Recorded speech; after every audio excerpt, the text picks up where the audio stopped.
Êrişên Amerîka û İsraîlê yên dijî rejima Îranê li Tirkiye bi baldarî tên şopandin.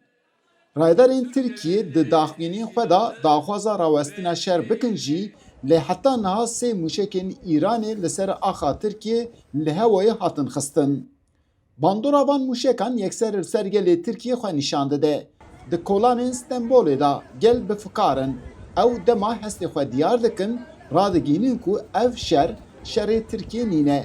Türkiye tıgav divê tevlîvî şerî nebe. Tabii ki savaşlar etkiledi. Bêguman şerê Îranê bandora xwe li ser me hemoyan veda. Em viya di hemû kolanan da dibînin.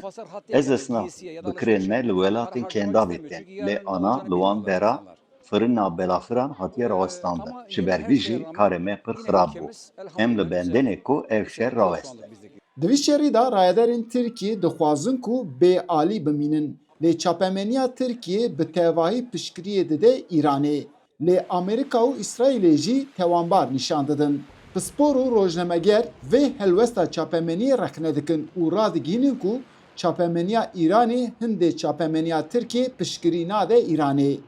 Çapemeniya Türkiye eva stratejik e. Siyaseta Türkiye ji hez nake rejim bi rastî zayıf be. Rejim bin keve. Ji bo çi çünkü evê baş dizanin li hembertîke Kurda û pirsgirêka Kurdayê wiranekî serkeve bi rastî. Ji bo wî jî anha alîkariya rejima Îranê dike hez nakin rejima Îranê jî bikeve.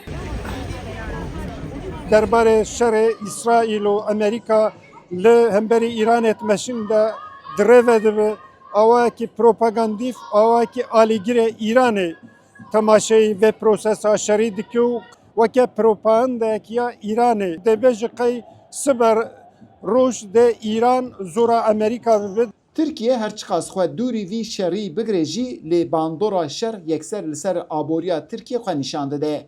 Pispor dibêjin aboriya Tirkiye di tengasiyekê de ye. Ji ber egerên şergava bihayên petrolê bilind bû, ev yek jî aboriya Tirkiye bêtir xirabtir kir.